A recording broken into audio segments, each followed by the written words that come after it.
On this episode of the Oklahoma Breakdown with Ikard and Lehman, presented by Riverwind Casino, we give you what we're watching for in OU versus Temple. Then Kyle Gauss joins us to teach us more about the Owls and preview the game. We also preview the other good games of week one of college football, and we give you our winners and losers of the week. Please download and subscribe to the podcast, rate it 5 stars, and write us a good review. Follow the show on Twitter, Instagram, Facebook, and YouTube. Just search Oklahoma Breakdown on any of those and you'll find us. All right. Our man Michael Hosty will kick this thing off. It's time for the Oklahoma Breakdown.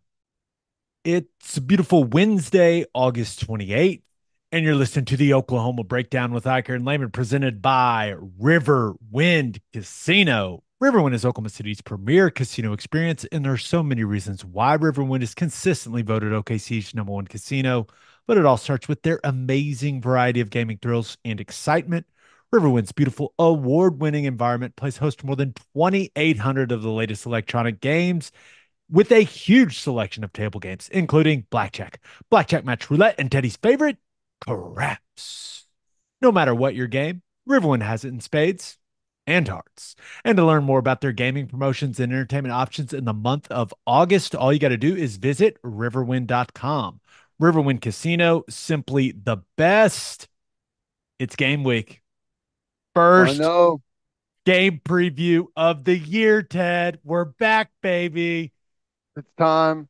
It's coming on us pretty quick. Friday. It's going to be a little bit different, but that's going to be fun.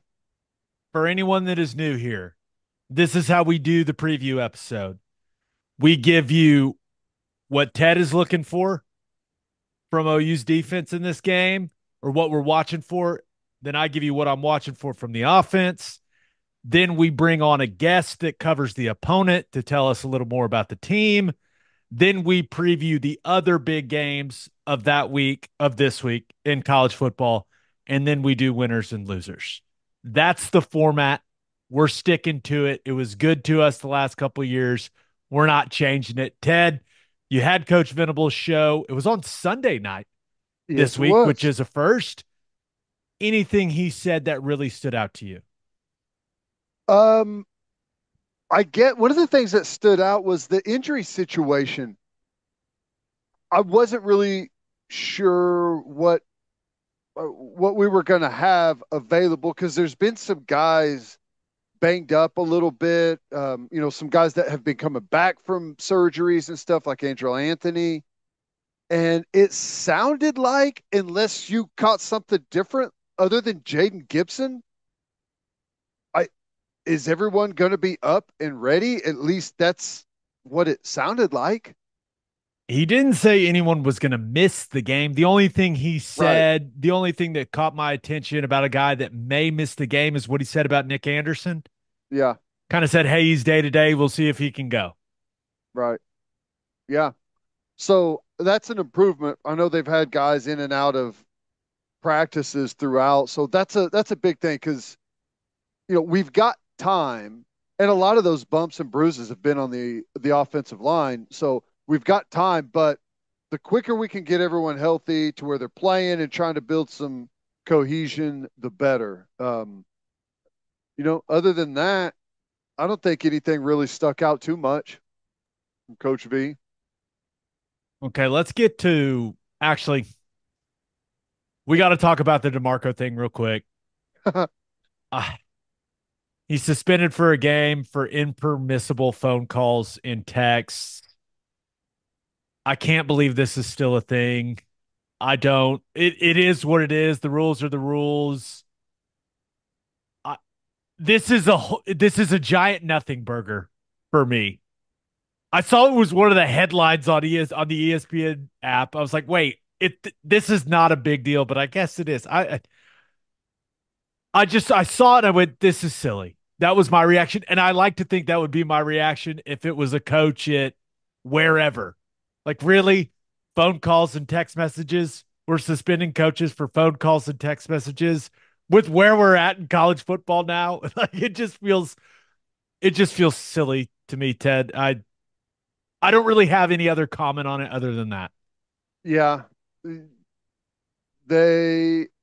I guess Oklahoma found it themselves, just kind of a a standard audit of the call logs and stuff like that. They found it and kind of figured they get out in front of it. But yeah, it's not that big of a deal. I know we can't have any non-official visits for the first game, but considering it's on a Friday night and most of those kids, I would assume, are going to be playing football, then not nearly as big of a deal. So, yeah, all things considered, not that big of a deal, but it still kind of caught me by surprise. I'll say that.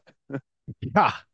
Just randomly drops before, a couple days before the opener. I don't know. Can I be honest and just tell you what my initial thought was? Sure. Well, it was two. It was two initial thoughts. That's silly. And then my second thought was, well, if that's what landed you Taylor Tatum, then everything was worth it. Is that Yeah. bad? It's like, it depends on who the calls were to. If they were throwaway calls, then what are we doing? But if it landed you a 5-star running back, then okay. Yeah, I'll sit out the Temple game. That $5,000, no big deal. that was my initial reaction. I think it's so silly. And I think that's a lot of people's reaction with some of this stuff. It's what Now, it felt like on just kind of scanning the timeline on Twitter, almost felt like a standing ovation. It's like, finally, we're trying to recruit. we are SEC ready, baby. We're here. Oh, I love it. Some Good stuff. violations. Awesome. No, do I don't think we need to say anything else about it. I don't know anything else about it. Yeah, So neither do I. DeMarco Murray's the man. That's what I know. Guy's a good coach. Was a really good running back. Slapped me on the behind entirely too hard during practice. oh, yeah. One of Sting. those things, Just stung. huh? Oh, just stung. Let's get into the game. I don't know. Let's get into the game. You should have tattooed the outline of his hand. That would be my only tattoo. That would be something. My wife would be like, "Really? That's What what is you went that? with?" Dad, what are you watching for from OU's defense against Temple's offense? Well, this is, early in the year when you play games like this. Uh, I think we all know what's coming. Temple outmanned, outgunned. They've had massive roster turnover. So you don't know a whole lot about some of the personnel. So this is what I call just a rules game defensively. I expect Oklahoma to be pretty basic in what they do. I don't expect to see, because this defense, whenever they've got all of their ammo, they're going to throw a bunch of different fronts at you, bunch of different blitzes from different angles, different coverages behind those blitzes, all kinds of different looks in the secondary, different personnel groupings. I don't think we're going to see a whole lot of that. I think it's going to be pretty vanilla. We'll mix up some of our standard coverages on the back end. I think you'll have a pretty basic uh, pressure package. Probably have a handful of the fire zone stuff. Probably have a handful of man pressures. I do think that we will see some of the bear look on third down with Stutzman stemming up onto the line of scrimmage. I do think we'll see some of that. But, for the most part, for us, I think it's going to be pretty standard. Temple's offense, the good thing is they're going to do pretty much what every other team in college football does now. There's not a whole lot of variety offensively. Now, you will see, at least last year, you saw quite a bit of 12 personnel out of them. Um, they'll move those tight ends around. You'll get some shift, you'll get some motion. They do like to create quite a few bunch formations with the 12 personnel package stuff. Runs, counter, just like everyone else in college football. Split zone, just like everyone else in college football. Zone insert, duo, the same exact stuff you see from every other school in college football. They will do some stuff out of the pistol a little bit. Um, quarterback wise, we don't know who it's going to be. They got two guys. Warner that they had last year, they didn't move him off the spot very much. I would imagine, I think they're going to be younger on the offensive line. I would imagine they've got some guys, the quarterbacks can move a little bit better. I think we're going to see some stuff that moves them off the spot just to try to help the offensive line out. Boot, some sprint pass.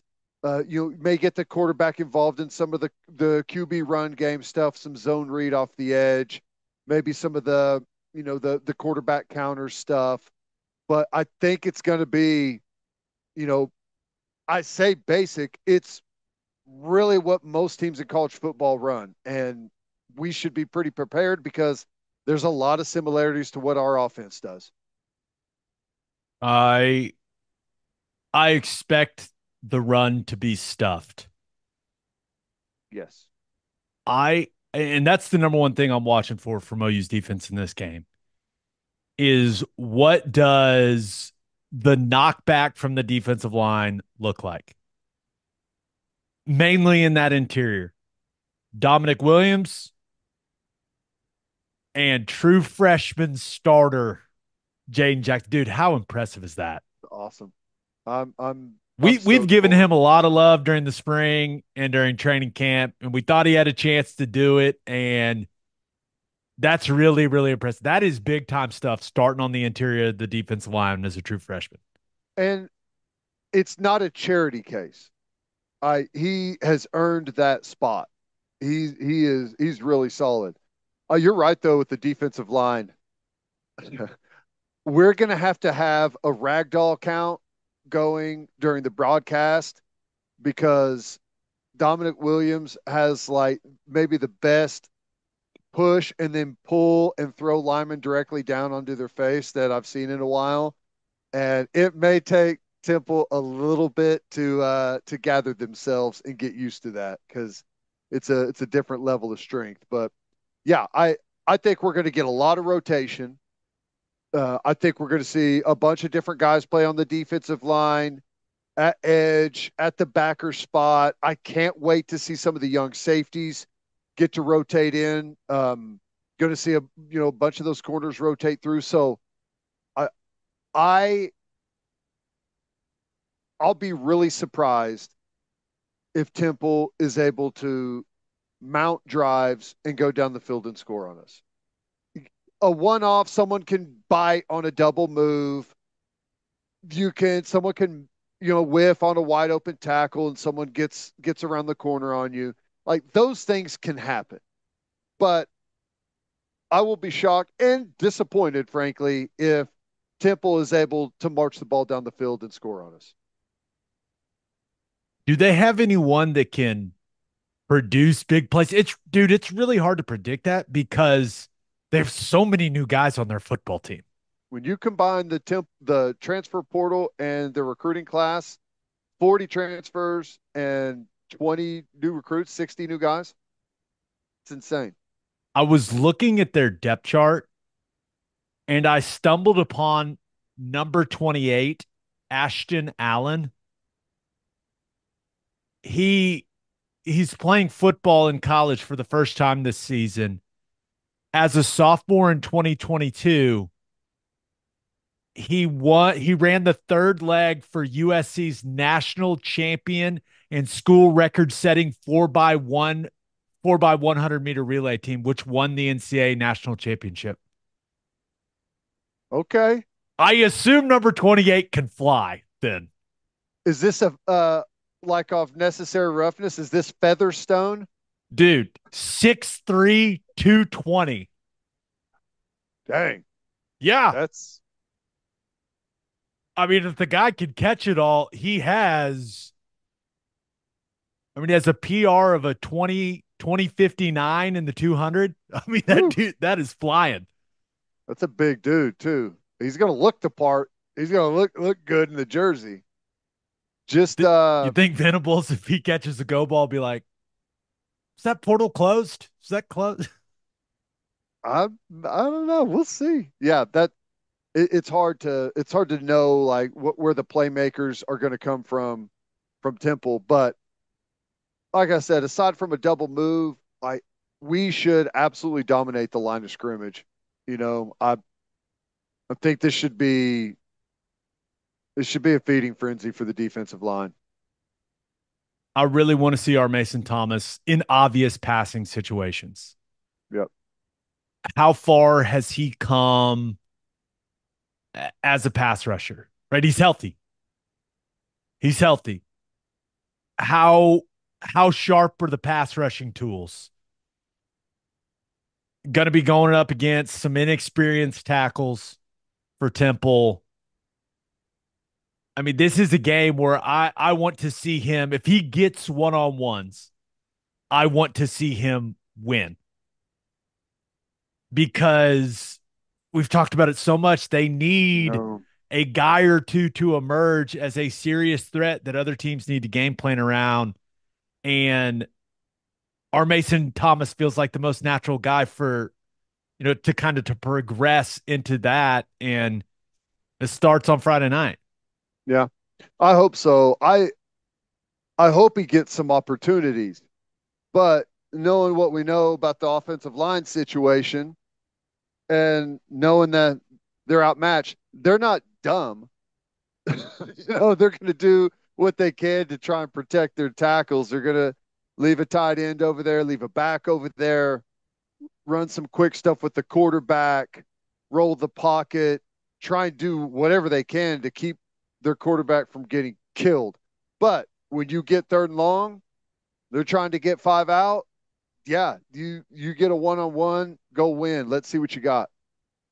I think the last thing that I'm going to have a close eye on for OU's defense is what the corner rotation actually looks like. I think it Yeah. matters who runs out first. It always matters. Anyone that tells you it doesn't matter is lying to you. It matters who runs out first. So that's the first thing I'm watching. And then I'm interested to see how Jay Valai handles those snap counts. Like, is it going to be a series by series thing? I don't really know. When you want to play five or six guys at the corner spot, I mean, how do you handle that from a rotational standpoint? I don't know. I'm really interested to see what it looks like. Yeah, I mean, it is fascinating in a sense that to some degree you're going to be playing starting corners the whole game. Like that's kind of just how that rotation is going to have to be. They got six guys they like. So, um trying to get those guys. I'm sure they'll rotate it out to where everyone gets some good quality, try and get some good quality in the first half. Because Temple's going to be trying to get out of there healthy too. I mean, they're going to try and get some good work in. I mean, depending on how the game looks, but they're not going to go home in an ambulance. So yeah, a corner's interesting. Backer's interesting to me. Um, how some of that rotation looks. I'm anxious to see. I love Kendall Dolby, and I know he's going to be really good, but I'm anxious to see how Omasigo looks behind him. He's got a ton of potential. So Well, yeah, like you just you kind of just made another thing pop into my head is if Temple does throw a couple tight ends out onto the field, does Dolby come off and Omasigo come on? yeah, Because that is one thing I am interested in is just how is this defense going to react to different personnel groupings? Like, what are those substitution patterns going to look like? Like, if they go big personnel, does Omasigo come on onto the field, like, and yeah, play a bigger, almost like true Sam Backer type role at that cheetah spot? yeah.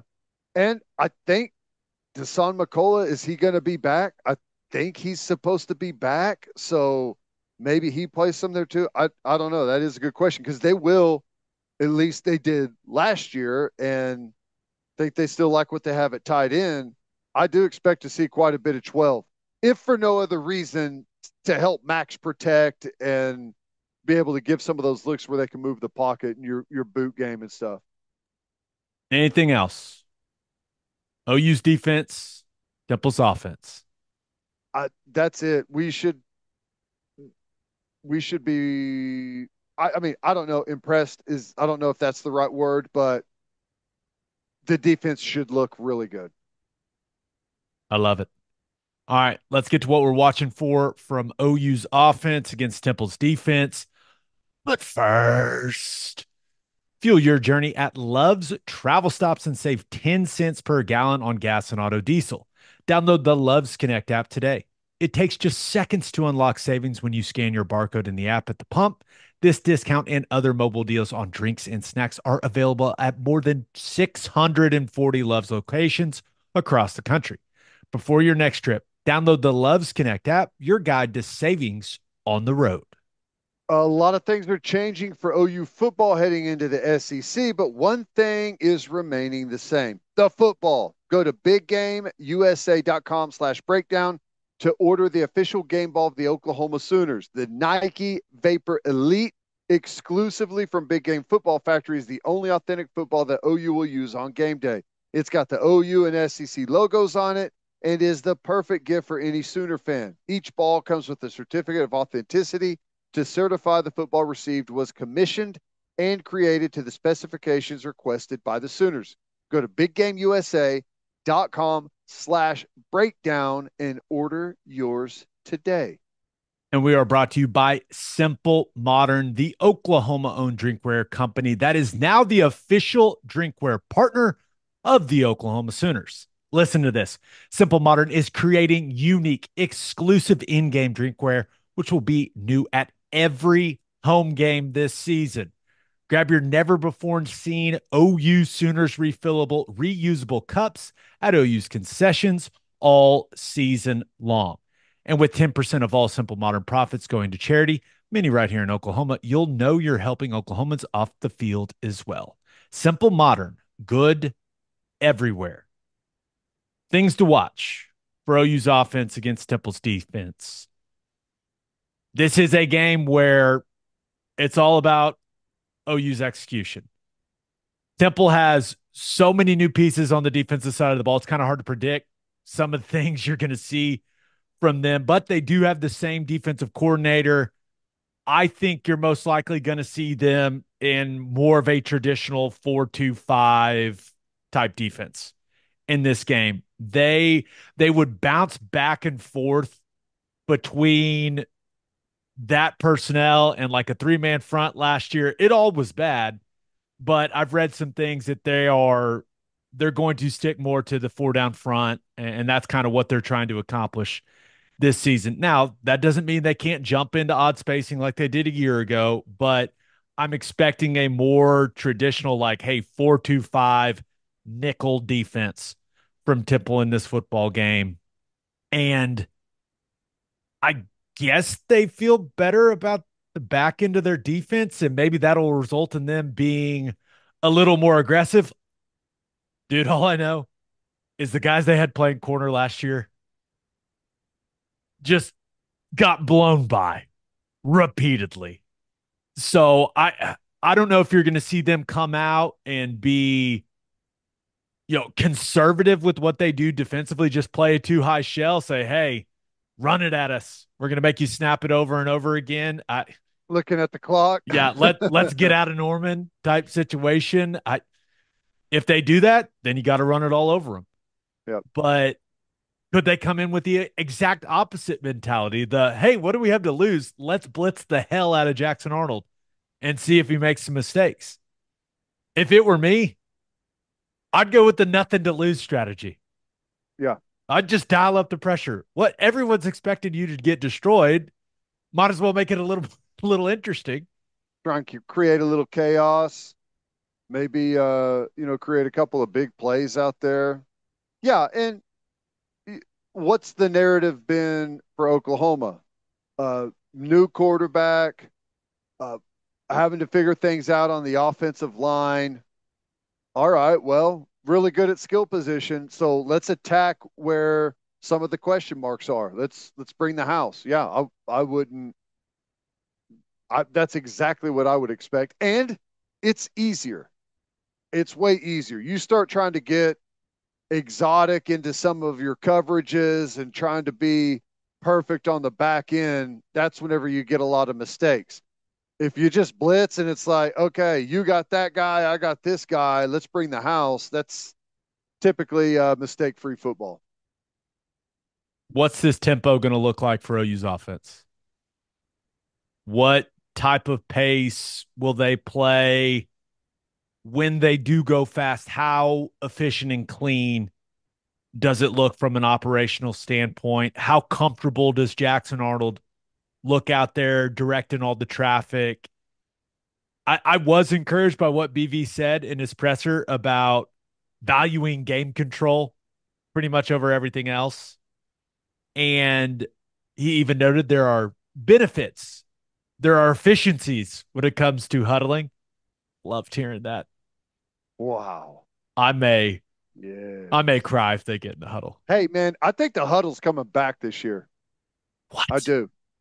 With the helmet communication, it's worthless if they don't have it. And I, we can get into that some other time. Yeah, I think the best offenses can play at both speeds. And I'm interested to see they're gonna use tempo on Friday night. I'm just interested to see, especially with the starting group, how much of it is it like that's their normal mode of operating, or is it kind of a change of pace type of thing? We'll see. We'll see what that looks like. Some run game thoughts. What are the bread and butter runs for Seth Luttrell? Every offense coordinator is different. And this game plan is probably going to be what you would call a day one install game plan in the run game.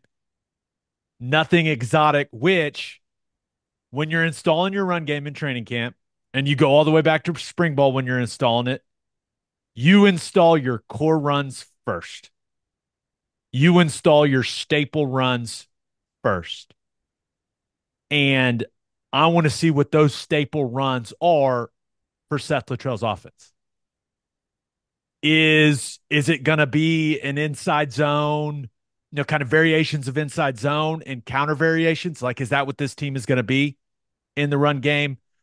Could we see some more wide zone?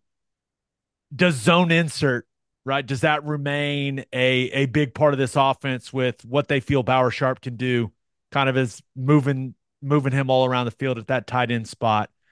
But that's what I want to see.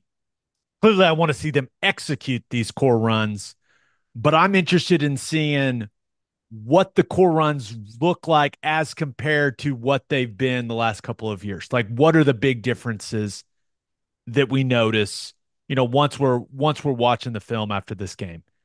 Yeah. That may be boring to some, but that's very, very interesting to me because you build your entire offense around your core runs. Yeah.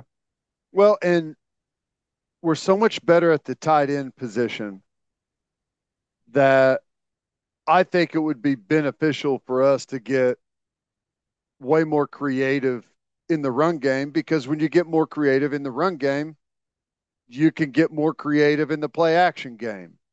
And I don't expect to see a whole lot of that early in the season, but maybe we'll catch some hints in there on what some of the foundational building blocks are going to be if they're going to start doing some more outside stuff. Um, Perhaps some different personnel packages, two tight ends, dare I say, three tight ends, two What? running backs in the game. Got some personnel to build off of. Speaking of one of those running backs, Ted, have we ever seen a healthy Gavin Sawchuk to start a season? No, Yeah, that's what I'm saying. I can't wait to watch the guy. no, I know it. What does a healthy Gavin Sawchuk, a full speed Gavin Sawchuk, all jacked up on a Friday night in front of 85,000 people, what's that look like? I don't know.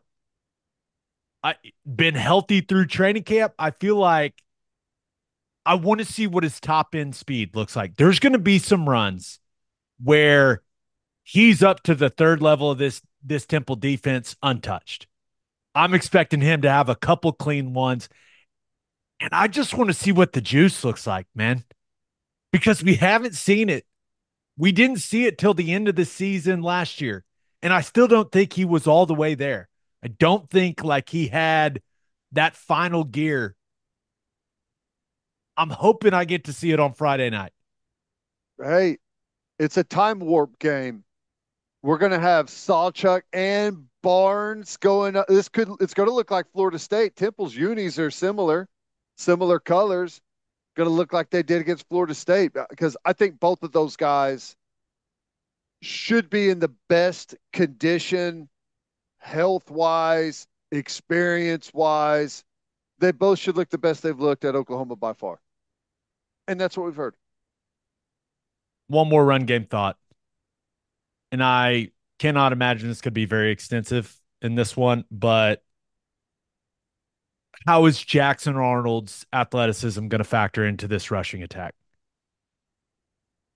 It's just something to watch. And one very specific thing to watch: how does he finish runs?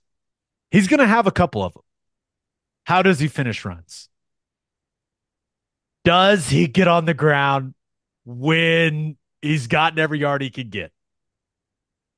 Because I would love to see him get on the ground and avoid hits when possible. Yeah. That is what I would love to see. But you get into a game, you're playing under the lights, the juice gets flowing. Sometimes maybe you seek out some contact. He's going to run the football a couple times because they have to start showing that, right? They got to put that on tape. What what happens when he pulls it in some of these read situations and gets out in space? I'm interested in seeing it. I would probably call his number in the first set of downs, maybe the first play of the game, just to let him take a little bit of a hit, you know, feel some pads popping because there's so much nerves and butterflies until you get to settle into the game a little bit. And it feels like whenever you have your first little collision, you do settle down some. So I'd get him into the flow pretty quickly with some run game stuff. And then deep shots right out of the gate. Yeah. Yep. That's my number one pass game thought. Look at you. It's like we do this together a lot. I, I want to see him push it down the field. I know that I could understand there being a lot of people, especially Temple was terrible against the run a season ago. But I understand some people saying, hey, just run the ball for 300 yards, get out of there with a win, leave with everyone healthy. Man, they need to build Jackson Arnold's confidence every chance they get. And the thing he does best in the passing game is push the ball down the field. Mm-hmm. Deion Burks, Brennan Thompson. How about Brennan Thompson on the top line of the depth chart? How about that? Good for him, Impressive. man. Yep. Farouk, I guess Farouk doesn't have, that take the top off the defense type of speed, but he is a really good deep route runner. When you talk about those deep dig routes, those deep comebacks, like he runs crisp routes. I'm not just talking about throw and go balls to Burks and Brennan Thompson over guys' heads. I'm talking about those deep throws where you got to drive it down the field. That's what I want to see from Jackson Arnold. That is what this offense has lacked the last couple seasons. Is not only that true vertical threat, but those deep throws down the field where the quarterback has to have a big time arm to drive the football down the field. That's what I want to see, man. I Yeah. expect to see it. I agree. I agree. I think that's well said. That's the things that we hope are the separation from Jackson Arnold and Dylan Gabriel are those arm strength throws, the deep balls, the go routes, the deep digs in between zone coverage where you got to missile it in there, the comebacks on the 18, 20-yard comeback from the opposite hash where you've got to just absolutely let it fly, and then the athleticism. Um, how do you feel about the protection on that stuff? What do you expect to see from the offensive line? Well, Dywin Black, number 34 for them. He's the guy on tape last year where you look at it and you go, man, guy's got a really good get off. And then I start doing some Googling. I guess he registered 6 sacks in their spring game, Wow. but for whatever reason, I'm not really sure. It doesn't sound like he's going to play in this game. Hmm. Well, So I am I don't know anything about these guys that Temple's about to put on the field on defense. right. They're all new. Like they're all so I I expect the protection to be clean. No matter who you're playing in a D1 football game, it's really hard to bat 1,000, okay? A guy may get you once or twice in the game. But what I want to see from the offensive line, no matter who runs out there, and I still don't know. I really don't know who's going to run out there first for the offensive line. We'll see. But I just want to see them targeting the proper people, right? I want to see when it comes to pass protection and keeping Jackson Arnold clean. And remember, running backs and tight ends are involved in this as well. Getting beat physically is one thing. That happens in football.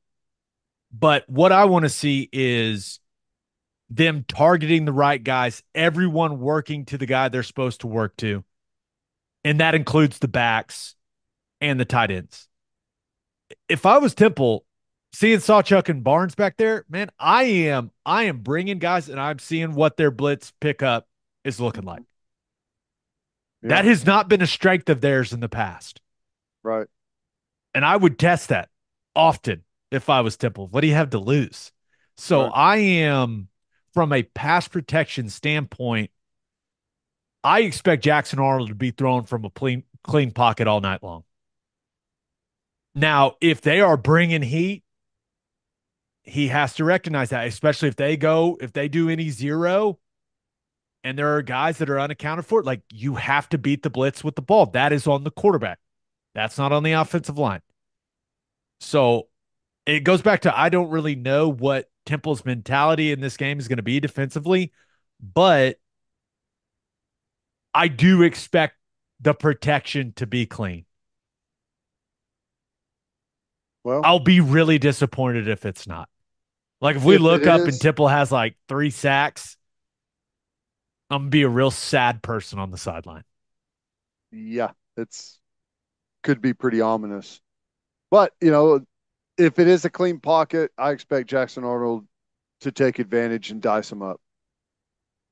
Last pass game thought. True play action versus RPO. This has been an RPO heavy offense the last couple of years. I still expect this offense to have a lot of RPO in it, but do we see them start to weave in some true play action where the offensive line knows it's a pass and gets to sell the run, but then settle and knows it's a pass so they can protect the quarterback? We'll see. Or is it still just all the RPO stuff where O line is blocking the run?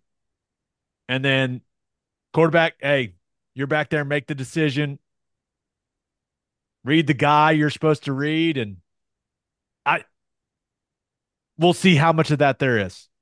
I hope we get to see some true kind of extended play action situations for Jackson Arnold. I think he'd be excellent at that type of stuff, but I don't know. I'll have my eye on it.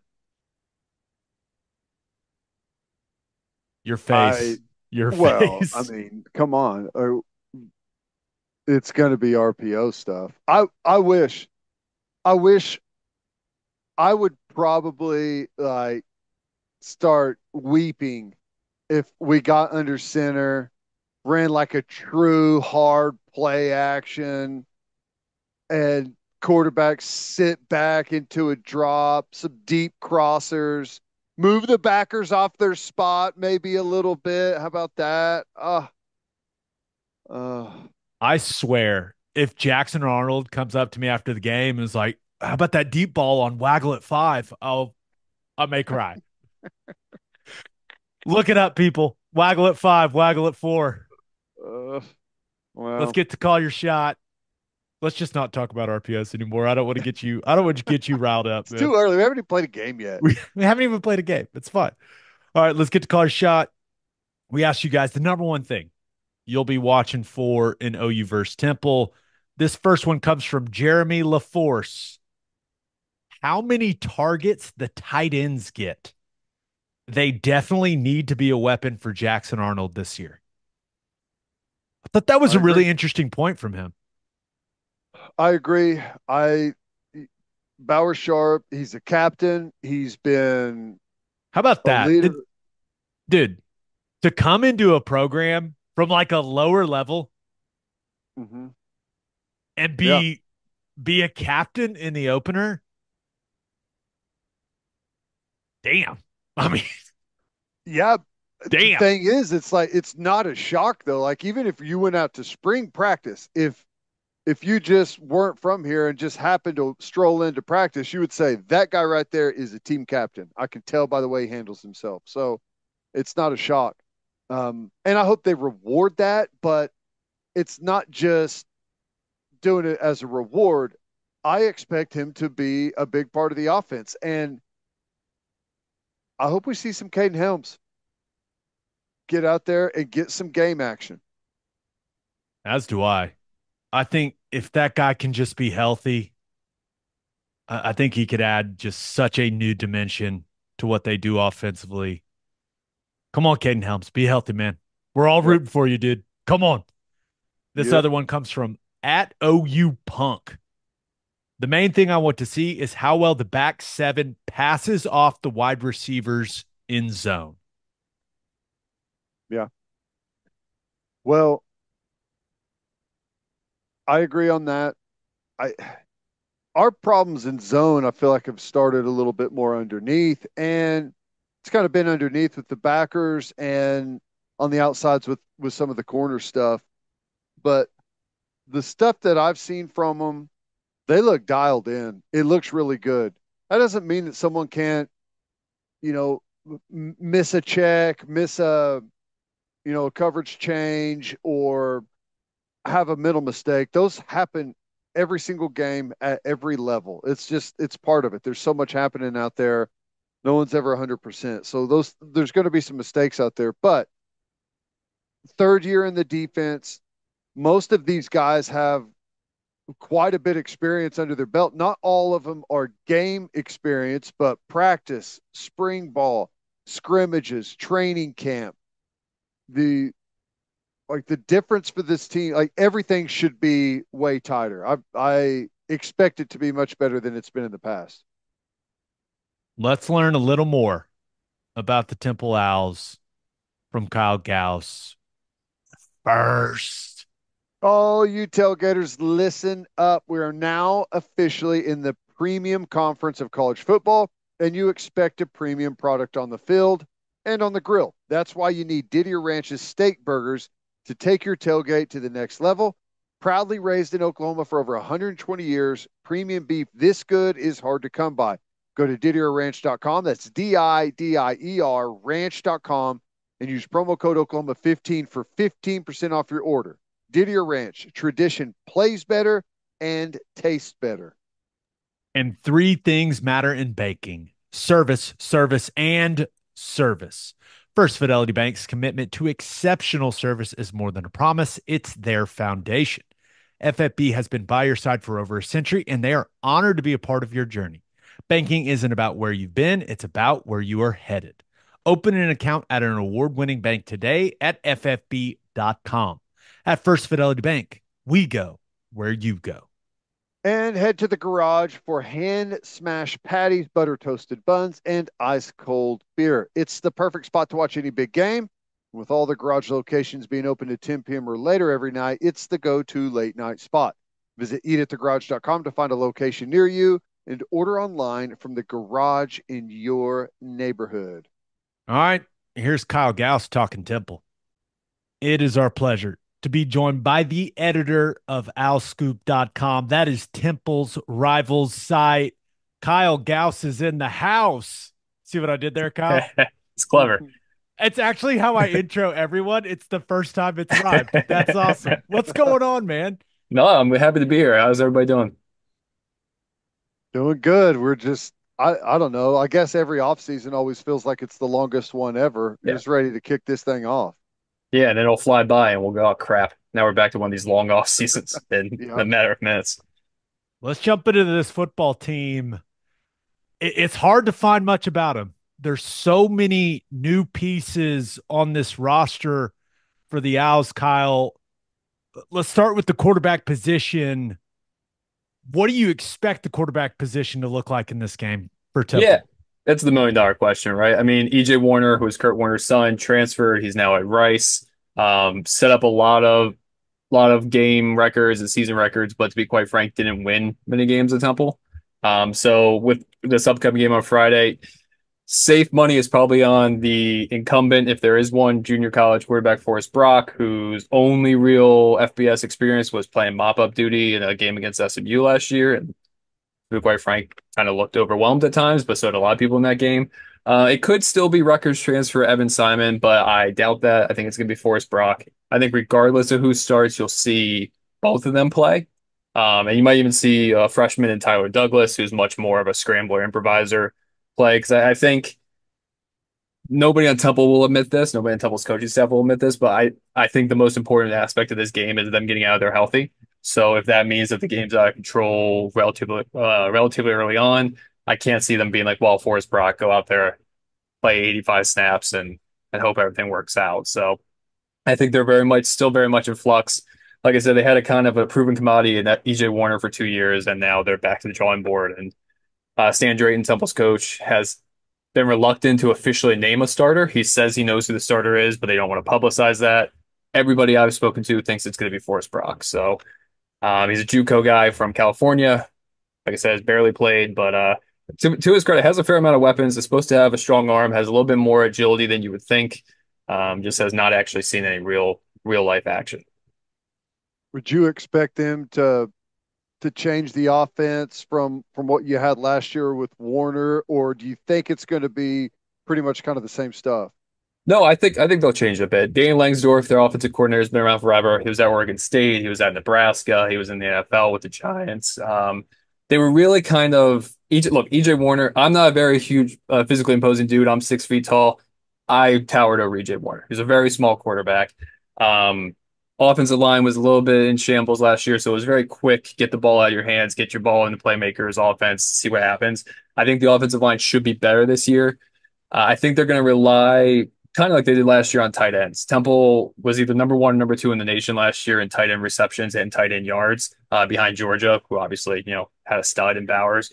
But Temple kind of did it by committee with tight ends. And I think they'll continue to rely on that because it sounds wild to say the tight ends is still a strength of their offense, considering they just graduated two guys who one just made a roster with the Titans, the other one was a camp guy, but they still think the tight ends are the strength of this team. I think Landon Morris from Utah will be a good addition.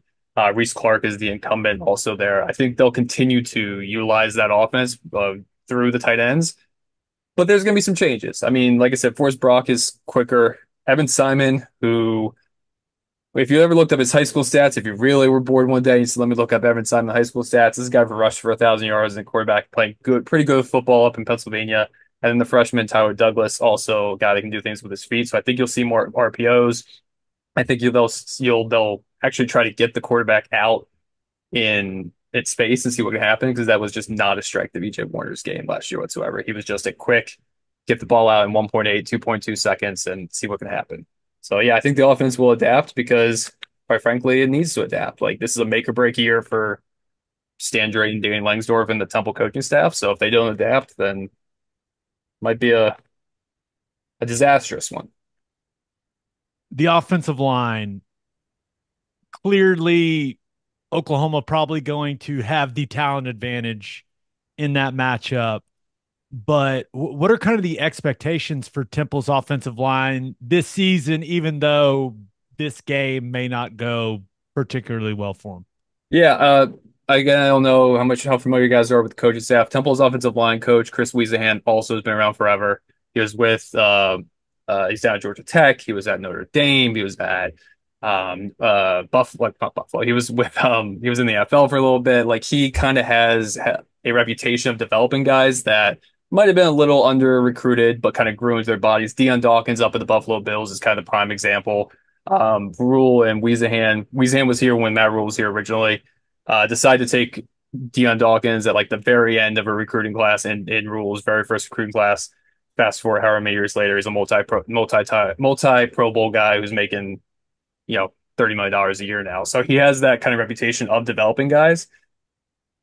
So you hope, if you're an optimist, that some of the guys they're going to put out there are on that path, because quite frankly, they're probably going to start two redshirt freshmen on Friday at tackle. You're going to have left tackle and right tackle, two redshirt freshmen.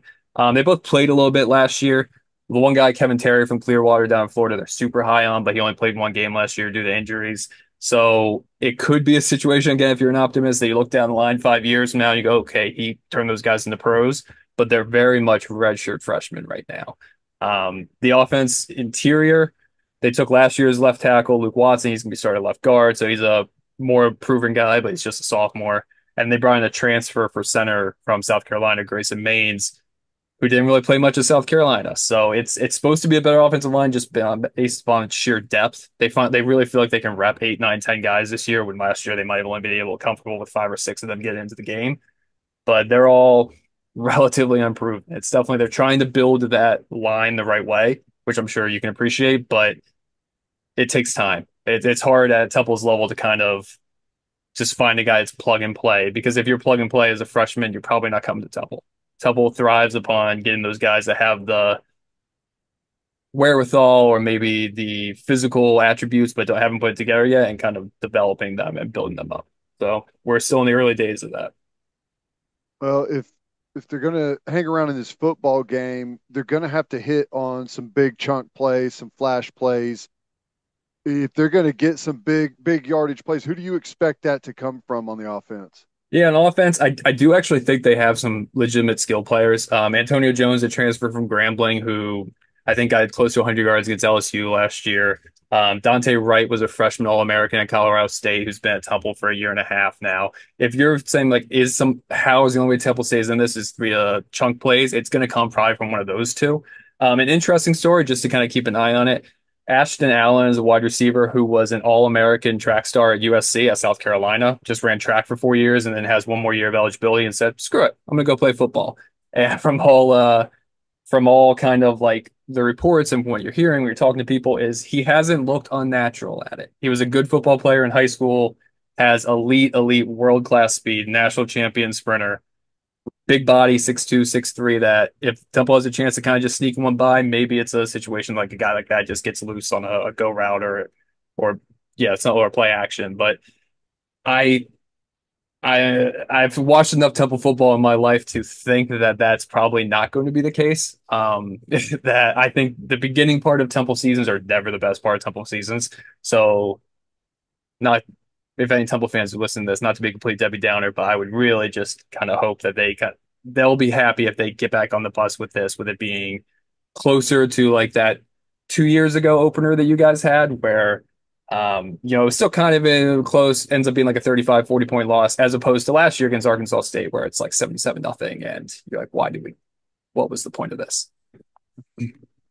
Uh, fair enough, Kyle. Fair enough. Now, moving to the defensive side of the ball for the Owls, when you look at the group as a whole, like who are the big time playmakers for Temple on the defensive side? Yeah, that's kind of what we were talking about before we turned the light on, is just it's kind of hard to keep up with so much roster turnover in today's college football. Temple's defense is the perfect example of that.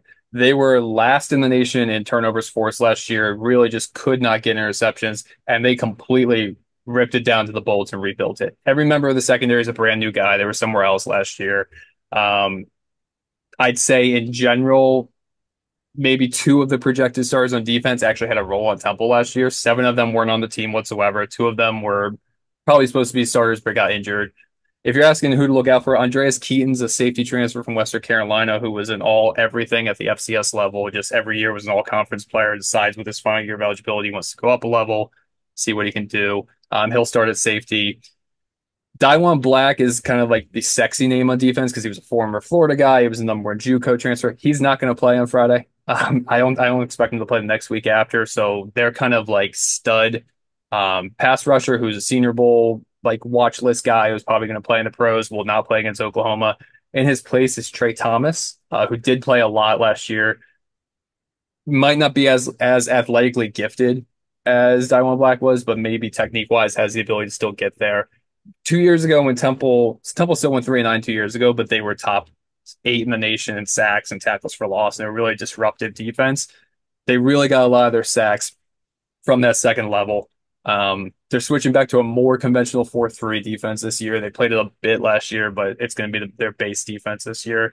I would look out for Trey Thomas. I would look out for Andreas Keaton. Otherwise, it's brand new people at pretty much every level, whether that came from the JUCO ranks or where that came from Power Five transfers coming down or FCS transfers coming up. There's going to be a lot of new faces on Temple's defense this year. And to be fair, they probably needed it. It was not a good defense last year.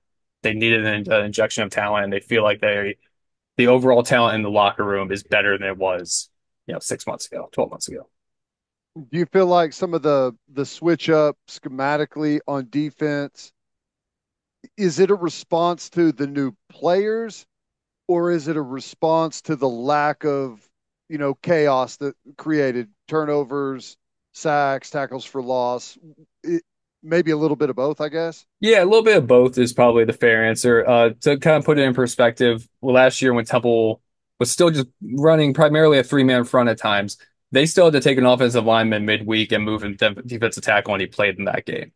Like they were so injured towards the end. They had like their top like three nose tackles went down. Their edges went down. They were so just ravished by injuries that I think now that they've recruited the heck out of the trenches, that you brought in so many defensive end transfers and JUCO transfers, and your guys that played last year that got injured are now healthy. That I think now they just feel more comfortable running that 4-3 defense when last year they might have thrown some more 3-4 at you just because they had no other choice. Like when you're bringing a converted offensive lineman over and saying go play 40 or 30, 40 snaps at defensive tackle this week, what are you going to do? Like I don't want to give them a complete like excuse because I do think the defensive coordinator Everett Withers at times like was readjusting to becoming a defensive coordinator again after having not been one for a couple years, but they were kind of dealt a shorthand, like just based on injuries. I've never covered a team that was as injured as last year's team was, like bar none on both sides of the offense, both sides of the ball. But I think schematically, I think they're more comfortable running this 4-3. They adjusted the coaching staff even to be more like that. And they took, instead of having a safeties coach and a corners coach, they combined that into a defensive backs coach and then hired a separate defensive line coach. They have two defensive line coaches now, which I've never covered a Temple team before that had two defensive line coaches. It's always just kind of one guy who runs the unit. So they're really higher on their defensive line and realize that when Temple has been good in the past, which when this game was scheduled in 2015, Temple was a very good program. They were back-to-back top 25 teams. Their rule was beating Penn State. He was putting guys in the NFL, 6, 7, 8 guys a year. Temple thrived off its defensive line. So the hope is that eventually Temple can get back to that point and maybe not go 3-9 every year. It's not fun to cover a 3-9 team every year. So you'd be surprised. Some 3-9 teams are fun because you're like, okay, like legitimately, because you're like, okay, there's freshmen, they're like an exciting type of football. And then there's 3-9 teams, you're like, okay, let's just super sim to the end of this and try to get through the season. So last one, Colin, we'll let you get out of here, man. How do you see this going? Or maybe what would be deemed as a success in your eyes for Temple going to Norman? Yeah, I'm kind of more looking for storylines because I think it's been obvious over the last 10 minutes that I don't think Temple's going to win this game. I'm looking more for storylines you made that clear. From a Temple perspective, I'm looking to see, does the quarterback kind of look the part? Whether that's Forrest Brock, whether that's Evan Simon, does he just look like he's able to kind of just run the offense to get the ball into their position players' hands? And on defense, are they able to, whether it's get pressure or maybe they force a turnover, whatever it might be, look more dynamic than they have in the past? If that's the case, and you kind of leave Norman with, I don't know, a 49-7 loss or 49-10 loss, but you're like, okay, Forrest Brock, threw for 240 yards and kind of looked like he could run the offense. And I don't know, Javier Morton picks one off, and you go, okay, that's a good. He looks the part. Then that's a win for Temple. I mean, the other win for this is the fact that Oklahoma comes up to Philadelphia next year, so Temple gets to kind of sell off Penn State being there, sell off Oklahoma being there, sell tickets that way. But for this year, the win is just kind of if you look anything close to the part against Oklahoma, fast forward 8 days later when you're playing Navy, you probably feel pretty good about Forrest Brock playing against Navy if he has kind of survived the bedlam down in Oklahoma. So it's I wish when this game had been scheduled 10 years ago that it kind of lived up to maybe what Oklahoma had in mind when it scheduled it 10 years ago, but here we are. I kind of like it the way it is currently. Yeah. I'm just Yeah. kidding. I got no skin in this game, man. It's just I hope they come out of it healthy. I hope they have the building blocks to go for it. That's I'm the gonna eat thing. so many cheesesteaks at that game next year. Just don't Oh fall into no. the traps, man. I look, you guys just call up Lane, get some actual Exactly. recommendations. Just don't fall into the tourist traps. Absolutely. That's Kyle, you're the right. man. We appreciate the time. You gonna make the trip to Norman? I will not be. My coworker John will be down there, so we will have a site there. I have two kids under the age of 4, so it's just kind of like, Hey, what's up, man? eh, I got 3-1. Look at there you go. us. That's look at us. Who would have thought? But no, You're picking road games, and this was not one that you were. it's a Friday night game. My wife would have killed me. Yeah, Instead, here we are. I'll be watching Cocomelon and reading the same book for the 10th time. But nice. here we are. Appreciate you, Kyle. Thanks, man. Yeah, thanks for having me on, guys. Well, Kyle doesn't seem very confident in the Owls. Nope. And the guy's got a tough job. He's basically had to learn an entire new football team in a short amount of time. It's pretty wild how much they've had to replace. Yeah. Well, I don't blame him with the team that I watched on tape from last year. Right. I kind of get what Coach Drayton did there. Now we'll see what it looks like. But yeah, so many new faces on that team, and I I don't really know what to expect from Ted. Let's move on.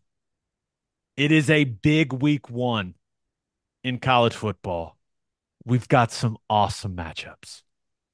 Number 14, Clemson will take on number 1, Georgia in Atlanta, 11 a.m. on ABC. The Dogs are currently a 13.5 point favorite, Ted. What do you think about this one, man? Two massive college football brands going at it. Yeah, it's hard to find a way to come out with a formula where Clemson wins the football game. I could see them making it close, but Georgia's just too talented. I know they're going to be down at running back. Um, they haven't said is ATN playing. They haven't said if he's going to play or not. I don't think. Yeah, they haven't said And if then he's they suspended or not. and then they've had another injury there, so I mean that's something to watch. But Georgia's just too talented. Now, I do I do feel like there's a little bit of I don't know. Has Georgia plateaued a little bit? Is everything as buttoned up there as it has been in the past? We'll see. But I just Georgia's better at quarterback. They're better on the offensive and defensive line. They've got players at every single position group. I think Georgia wins it. I could see Clemson playing a really good game and keeping it tight, but I just got to go with Georgia with the win. This is like the last opportunity for Klubnik to show that he's got something, isn't it? We haven't seen Cade Klubnik look like a guy capable of going out there and carving up a Georgia defense. No. That has not been what he has shown early in his career.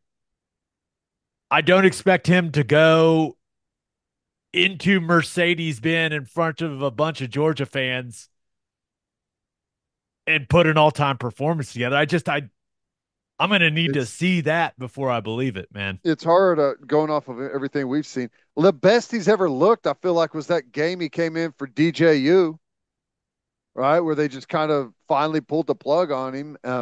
He's had some good stuff out there, but he looked like a playmaker that day. And I don't know, it's almost like he's settled too much into the quarterback thing instead of just going out and trying to win football games. But I don't know. I say it's kind of the last fight for Klubnik. It might be the last fight for Dabo as well. I mean, not that they're going to get rid of him or anything, but the pressure's going to ramp up pretty quickly on him. Whenever you're That's doing my something prediction. differently than everyone else. That's my prediction. I think I could see this game being close for, a half, 2.5 quarters, because Clemson's got a really talented football team. Mm-hmm. They're just playing a team that's more talented and way deeper than them Mm-hmm. because their coach refuses to use the transfer portal. And so I think Georgia's talent and depth will overwhelm Clemson over the 4 quarters.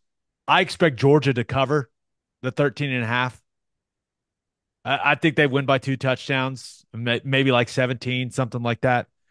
But I think my main prediction is the conversation after this game is going to be about Dabo Swinney's refusal to use the transfer portal and how it has led to Clemson no longer being an elite program.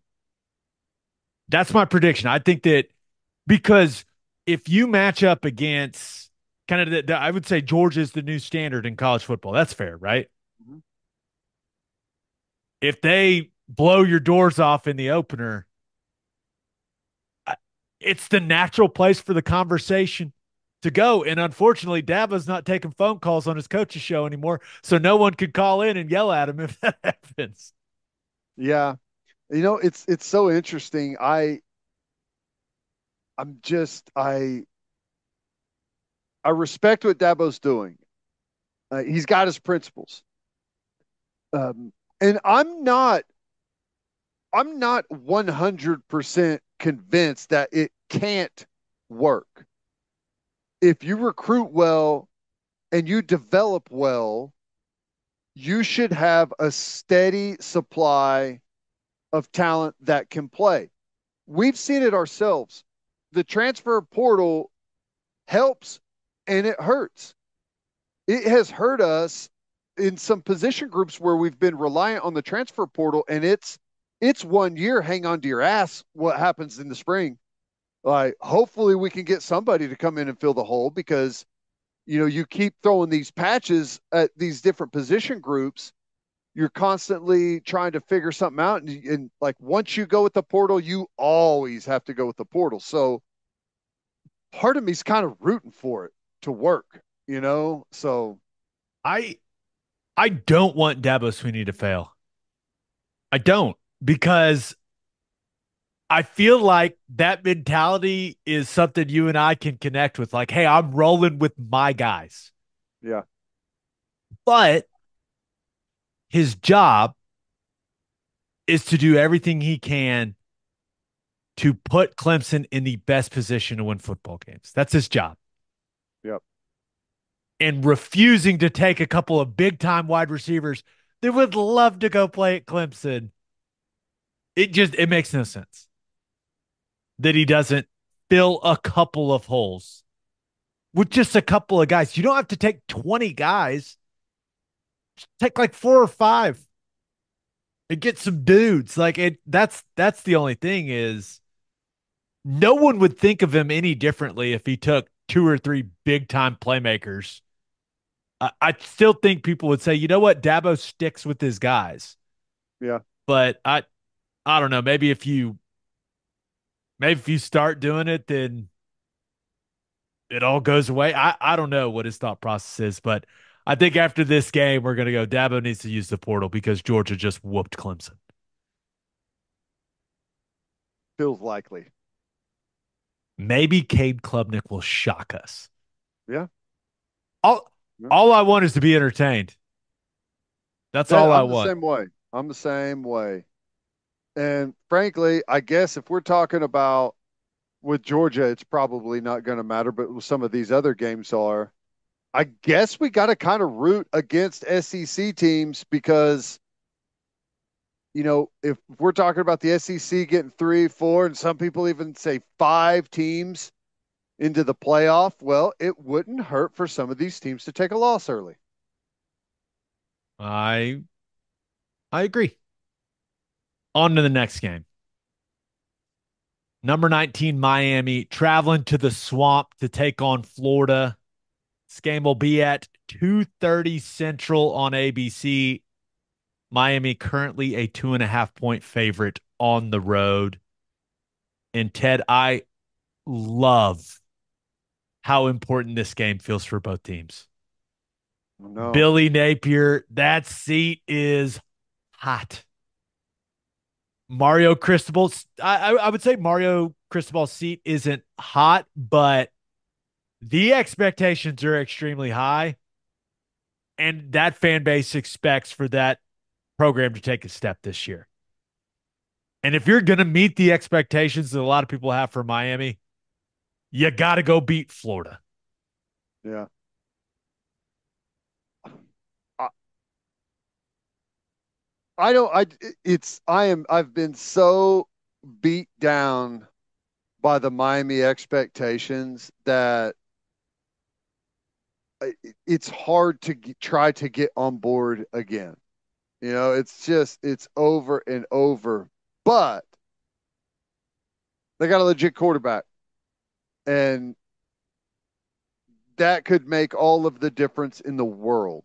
So if if Cam Ward's got it, I think Florida, number one, I think Florida is way more talented than people maybe give them credit for. They're a dangerous football team. Like, I don't think Miami is in any position at all to feel like you start looking at what Florida's schedule's been or what their record's been recently and feel like you got this one in the bag. There ain't no chance. I feel like it's going to be a dogfight, and it'll probably come down to Miami having the better quarterback and they get the win. But I have a really hard time getting behind Miami for anything. I think Cam Ward is the main reason the expectations are so high for Miami. Also, just a reminder, Damian Martinez plays for them now. If Mario Cristobal gets his way, they're just going to hand it that guy a ton and run all over Florida. But give me Florida outright. Yeah. And maybe it's my SEC bias starting to develop, Already. All right. but that's a tough place to play. Mm-hmm. Man, that crowd is going to be fired up. I think Graham Mertz is a solid quarterback. He was way down on the list of what Florida's problems were last year. It's a line of scrimmage game, man. I think Florida's offensive line and defensive line has a chance to compete, and if they can just eliminate some of the stupid things they did a year ago in all three phases of the game, then I think they got a chance to win this football game. There's so many new pieces on defense for Miami with all the transfers that they brought in, especially on that defensive line. It's kind of hard to know what to expect, but Billy Napier, man, it's a make or break year for that guy. Yeah, it is. And And coaching for yeah, your job and everyone, all those guys knowing that can be a powerful thing, man. I don't know. Miami could go in there and win by 2 touchdowns, but I don't think it's I don't think it's going to be easy, man. I like Florida in a really close game. that's what I would like to see. I'd like to see Florida win it. Could you It's hard. imagine? Could you imagine if Mario Cristobal has a game management error and it results in them losing this Oh my game? gosh. Wow. Well, I'm not wishing like a mistake on him, but those types of things are fun in college football. Let's be honest, for the conversation. But I'm I'm reluctantly when I say that, I mean it. I am reluctantly picking Miami to win this football game. I do not want to. But Cam Ward is the difference maker for me.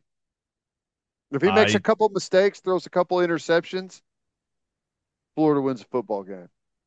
completely agree. On to the next game. Number 7 Notre Dame travels to Kyle Field to take on the number 20 Texas A&M Aggies. This game was 6:30 on ABC. Currently, Texas A&M a 3-point favorite. Ted, I think we both think Texas A&M is going to be really dang good this year, don't we? The SEC bias is real. I think this might be an ass kicking, frankly. Mike Elko, I'm going to give the guy a lot of credit. First of all, I think he's just straight up football guy. Love that.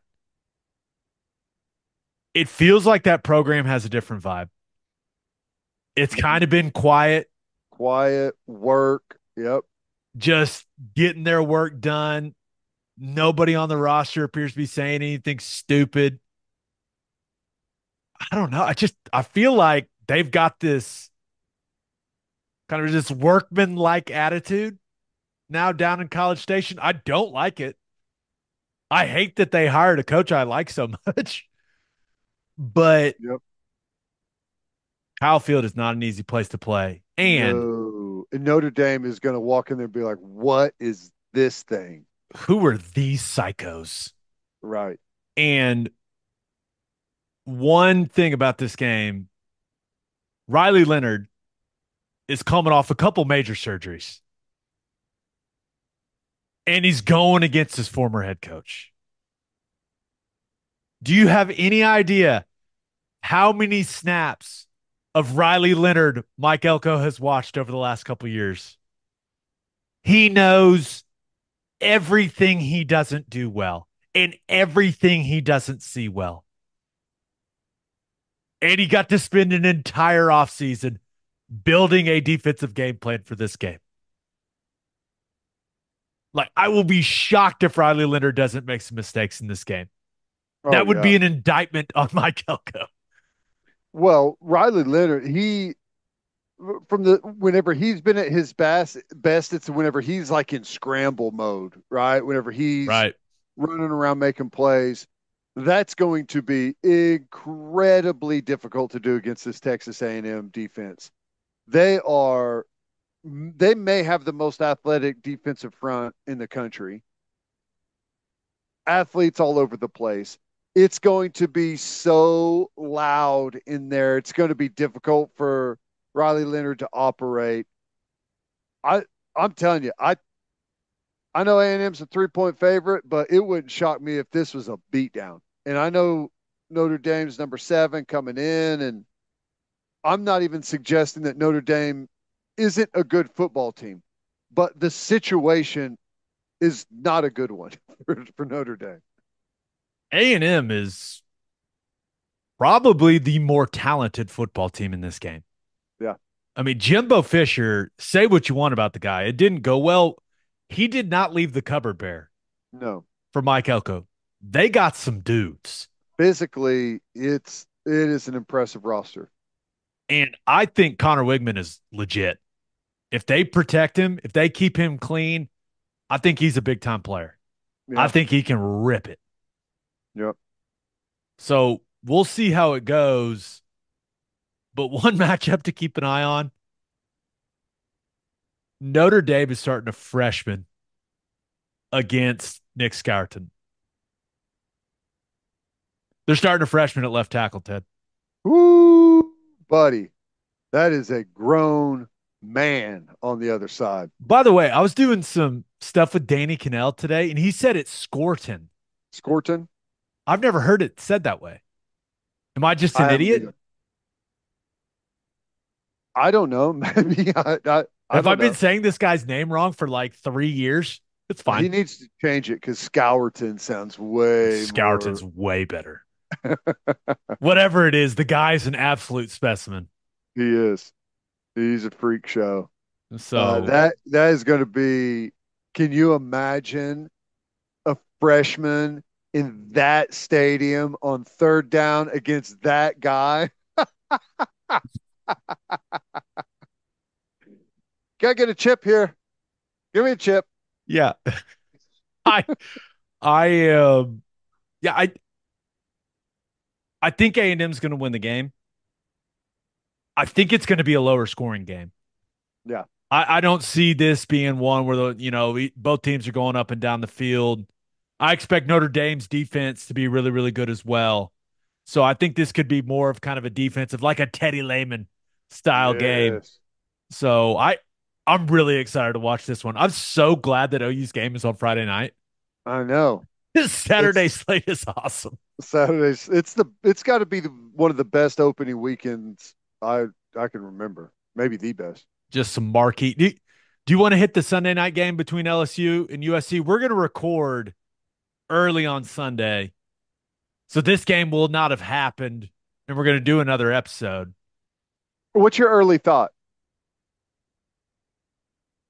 Both teams are trying to figure out if they can put together a defense, new defense coordinators.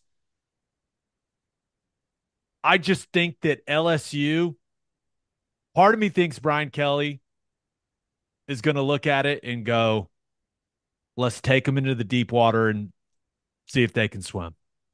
Yeah. And there's one unit I trust in this football game, and it's LSU's offensive line. Yep.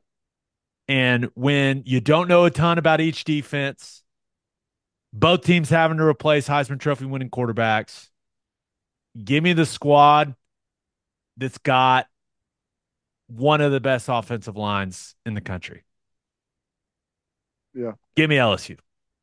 Yeah, I've been kind of flipping back and forth on this one. I Lincoln and you they are it's going to be the type of game that they are comfortable in, right? Don't you think? High scoring. Well, what happens if LSU just wants to grind it out Yeah. and say, Don't you have know the what? ability to. Yeah.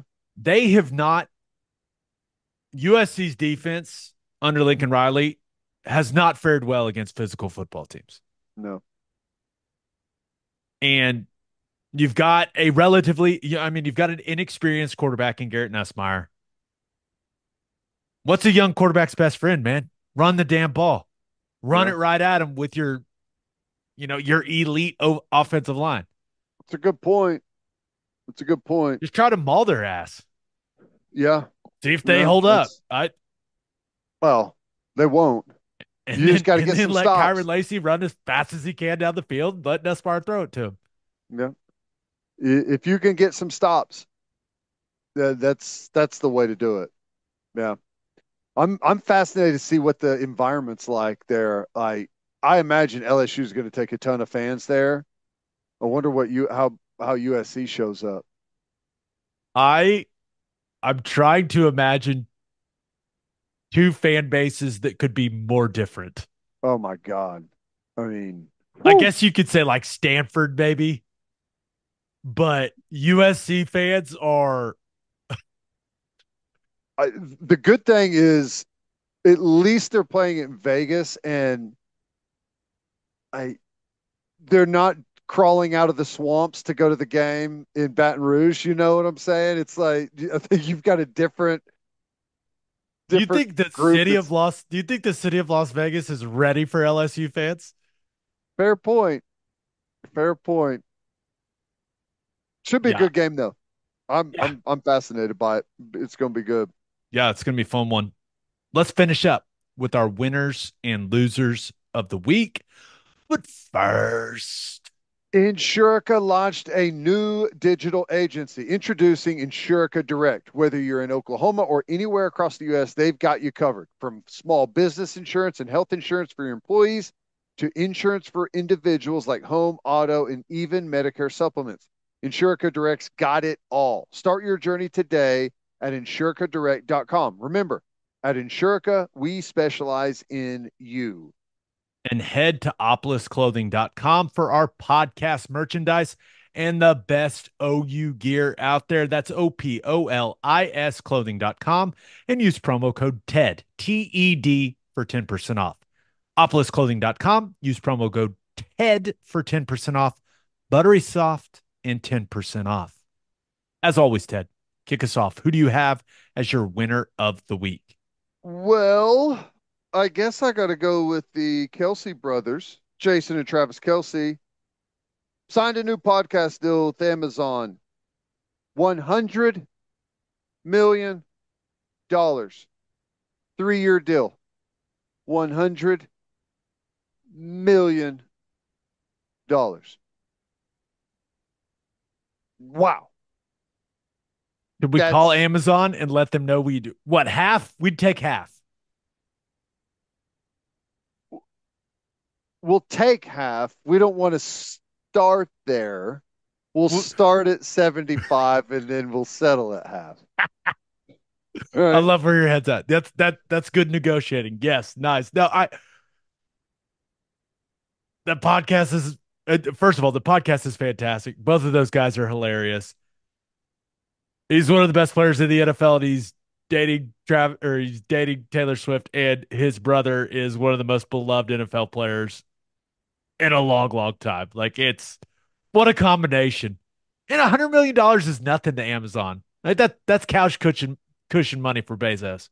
It's like we got to figure out a way to get rid of some of this extra cash we got sitting around. Throw it at the Kelce brothers. I, I'm not a big listener to the podcast. You know who is a listener to the podcast? My wife, which is interesting because my wife does not watch sports at all, does not care about football or anything. Why does she listen to the podcast? Because Travis Kelce is dating Taylor Swift.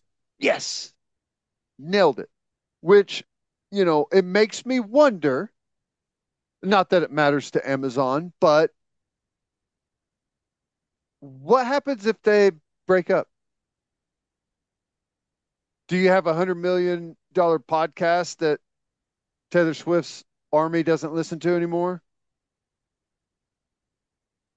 Or do they listen in more for the scoop? Yeah, I Hate listened. part of me thinks that if they did break up, it would be the best thing ever to happen for Amazon because everyone would want to hear what happened. Yeah, that's a And good then point. and then Taylor Swift would write songs about Travis Kelce, and then he'd get to react to him, and then Jason Kelce would get to react to him. And it would just be this vicious cycle back and forth, and it would be probably incredible content. I can, you Do you think think that's Travis what right now? Amazon's hoping for? Well, I don't know if they're hoping for it, but if I'm Travis, I'm planning for it in 2.5 years, whenever the podcasts start to maybe plateau a little bit, reaching the end of that 3-year deal, little breakup, huh? The Or relationship's a little on the rocks there. or wedding. Could Ah, you imagine? yes. That would be that would be a massive event. And I wonder, now I'm going down the rabbit hole. Could there be something in there that says, hey, if you get married, we get to Exclusive broadcast the rights. wedding? Exclusive wedding Prime Video. rights. I don't know. I don't We think get to that film it and put it on Prime Video. it's a good idea, but I don't think Taylor Swift even notices $100 million and is like, no. 100 million bucks for our wedding? You kidding me? No. We Maybe he just signed the deal to pay for the wedding. yeah. Yeah, probably He's like, so. I'm gonna go broke I paying for have to this keep wedding up if I don't somehow. sign some type of deal. Yeah, it's crazy. Some of the numbers in the podcast game. I used to listen to Howard Stern, and he always complained about the podcast stuff. I don't know why anyone does it. You'll never make any money doing podcasts. It's ridiculous. Anyone could start a podcast. Could not have been more wrong. It's shocking how much money some people are making doing podcasts. Shocking. Huge money. If anyone would like to pay us a ton of money, you know where to find us. Man, I don't know. I have a feeling that after I made, I don't know, after you split it, just call it $10 million in year one on the podcast, I think I'd have a really low motivation for year two. Oh, I'd just be like, it's fun, but I'm good. I'm good. I'll see you later. If I run out of this $10 million, maybe we'll fire this thing back up, but I'm good. We'll see. Congrats, Kelce brothers. I will say, Congratulations. I wouldn't say that I'm friends with those guys. I've hung out with them a couple times because of other people. Both dudes were incredibly kind to me. So I really those are like genuinely good dudes. They didn't have to be nice to me, and they were incredibly nice to me. So I I'm pumped for those guys' success. They deserve it. It's Can, wildly entertaining also. can you imagine like just grinding your ass off, playing hurt and all doing all of that and then retiring and then making that much money just Talking, showing up just and being it's you. like laid out for them. You can tell how they do their podcast.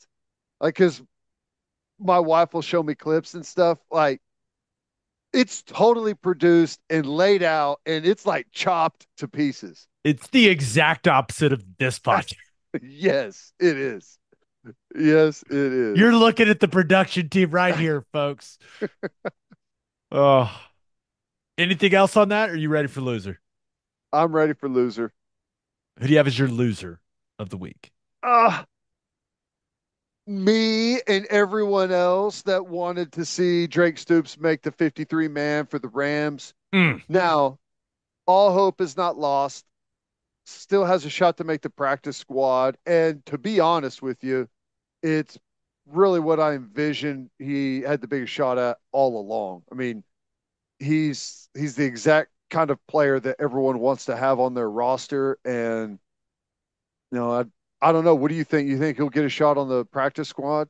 I hope so. I don't know a ton about their wide receiver situation. He is, I mean, he's the type of guy that you would imagine if he's been producing, because practice is the most important thing. Like the Right. preseason games are one thing. I don't know how he's been doing in practice. Like, has he been producing?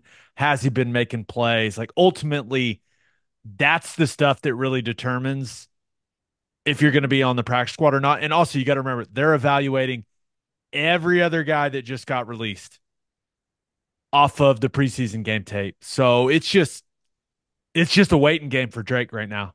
Not a fun place to be, man. I I can tell you, I never made a team come out of training camp. Got cut every single time, Hmm. and then had to get claimed and had to do that. It's a terrible feeling. It sucks. So the timeline was Wait for your waived phone to ring. 24 hours to clear waivers, and then you can be put on a practice squad. Someone can't come claim you to put you on a practice squad, can they? No, they can only claim you to put you on their active roster. Right. Okay. So, and you got to remember, and that's why cut day just happened in the NFL. It's the absolute worst because there used to be two cuts. There's only one now. It goes from 90 to 53. It's crazy, So man. that's 1,184 guys. Dude, it's so wild after a training camp is over and you have the cut and then you come in like the next day for team meeting. It's like, where the hell is everyone?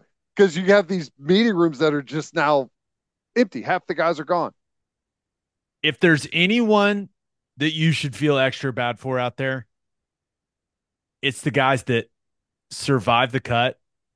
They're on the initial 53, Mm. only to find out 2 days later The organization has claimed someone else off of waivers, and then they get released for that person to get brought in. Yeah, brutal. That that is the most brutal situation in the National Football League. Yeah.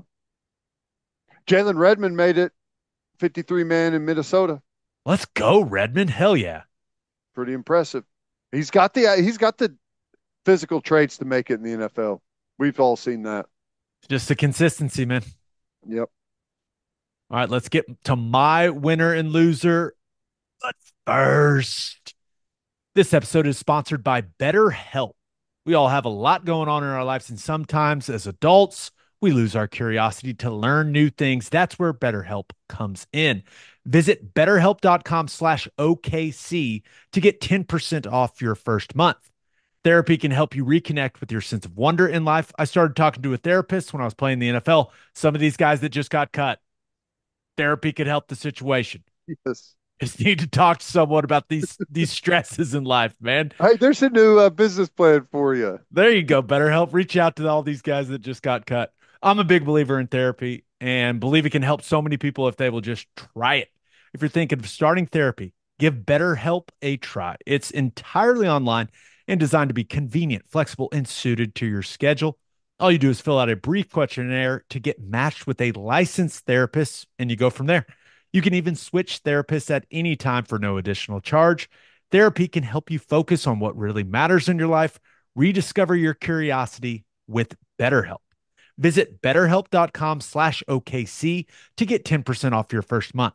That's BetterHelp, HELP.com/OKC to get 10% off your first month.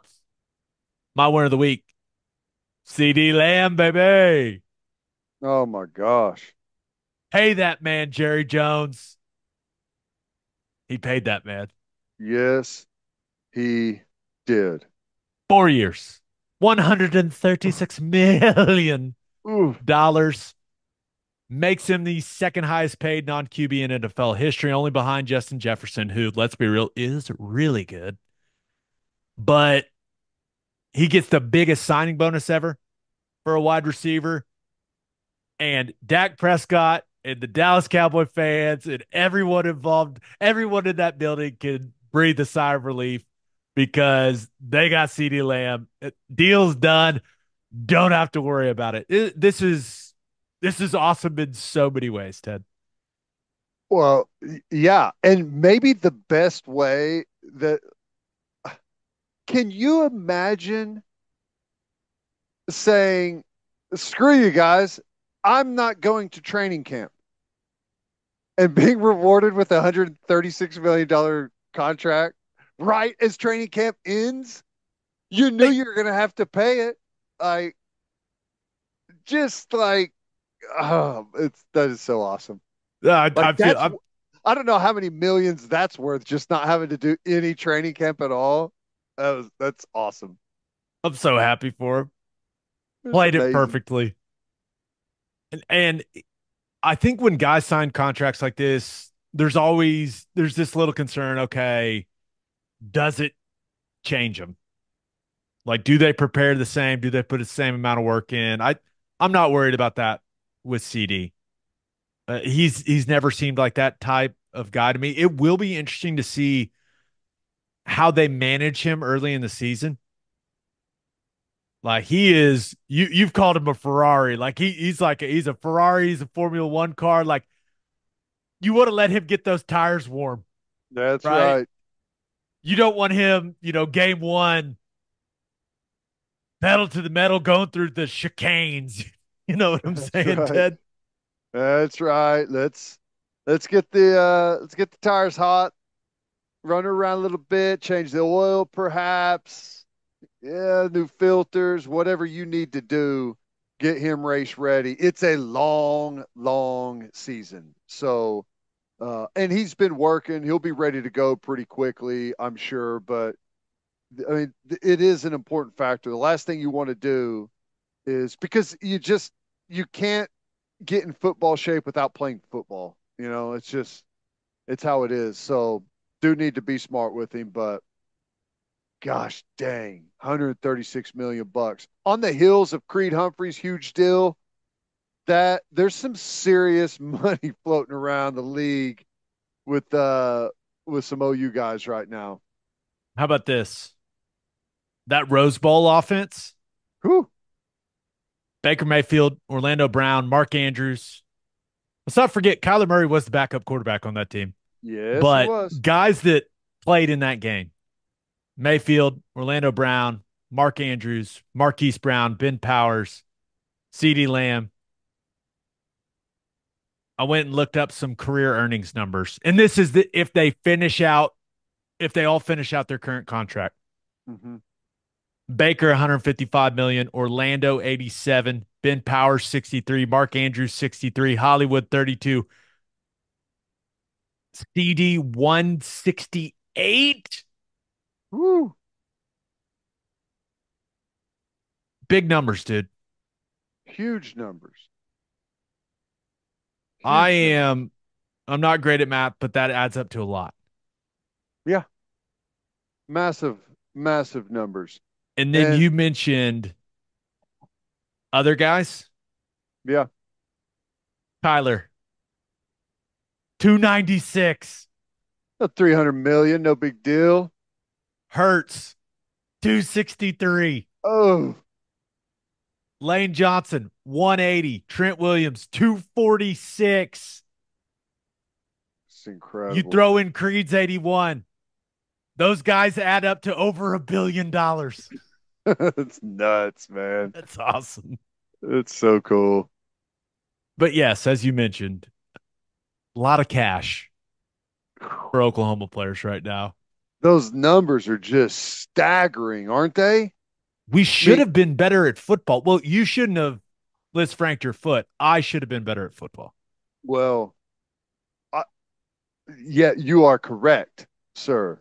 I just can't believe how quickly the numbers have gone crazy in the NFL.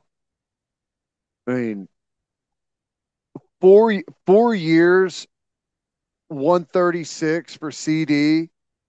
It's not very long ago that would he would have been by far the highest paid player in the NFL, like a wide receiver.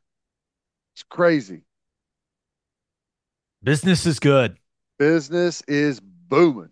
and it's about to boom anymore. You see, they're letting private equity firms buy 10% of teams. Yeah, I didn't really know what to make of that. I I'm not sure. We'll see. It's one of those situations. Let's revisit it in like a year Yeah, and I see. yeah, it's I feel like that's kind of an owner thing.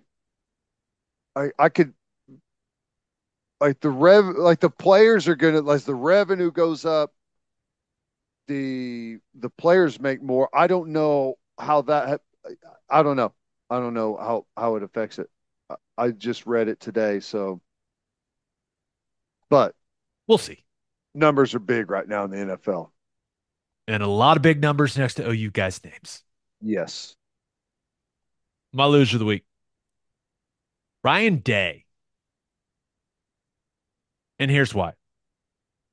There is no coach in college football with more pressure on him than Ryan Day.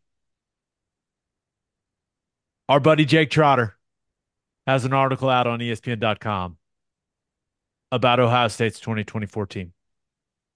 First of all, it says that Ohio State is spending $20 million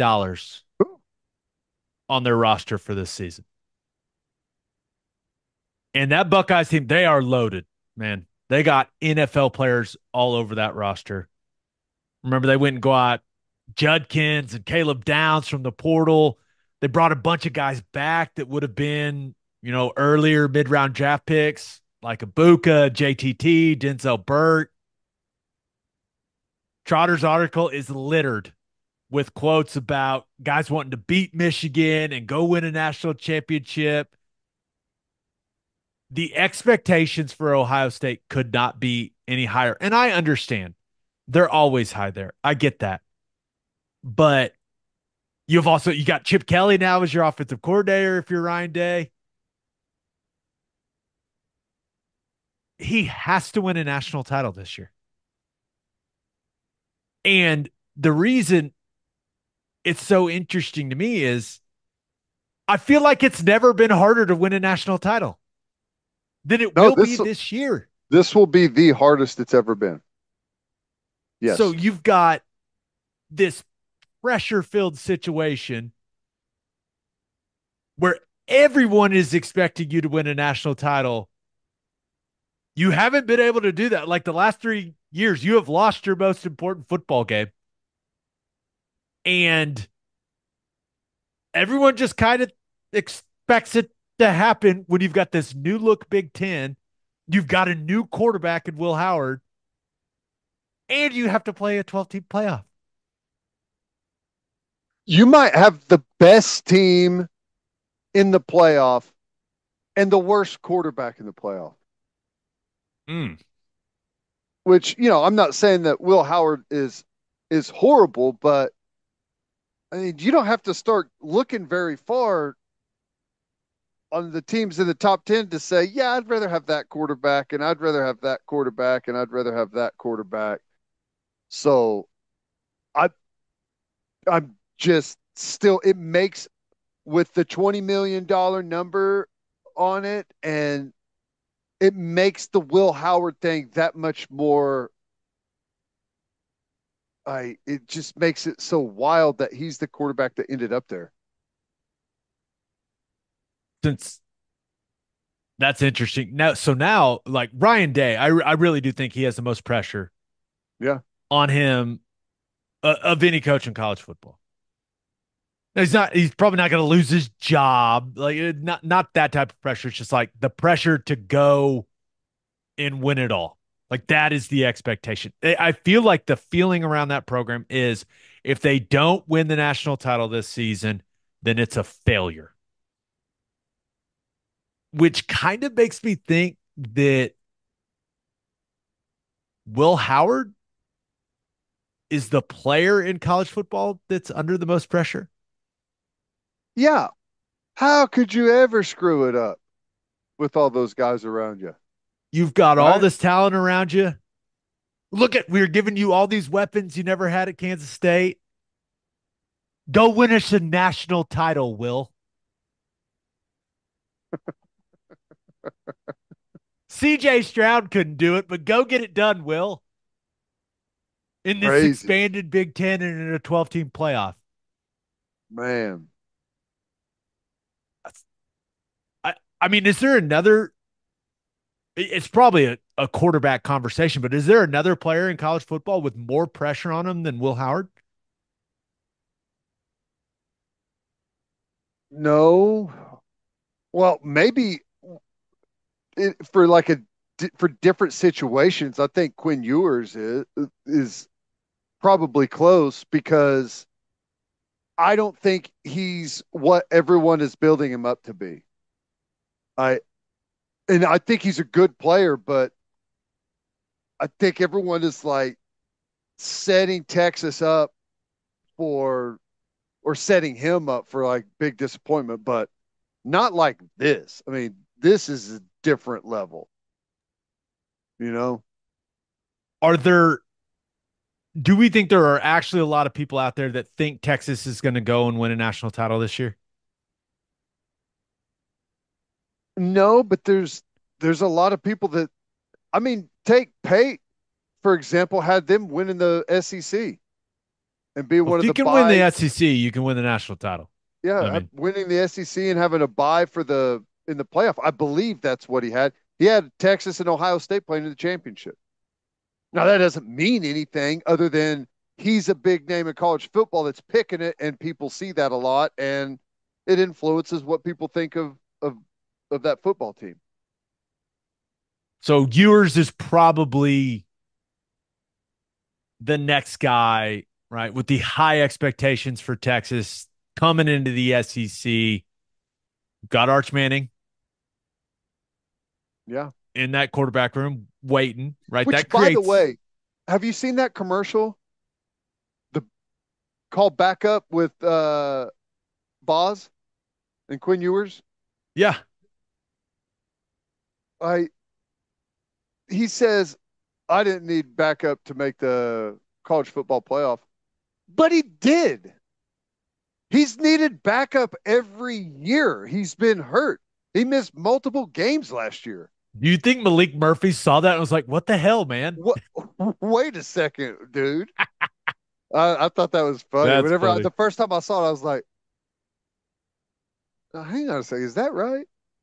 Yeah, that's crazy though. Ohio State, can they if they win a national championship but lose to Michigan, does that will they still count it?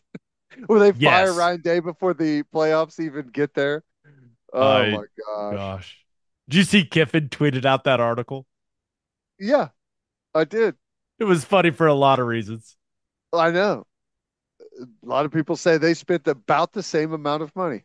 That's why it made me chuckle because I know they spent a boatload of money on their roster this season, Yeah, but Ohio State also stole his running back.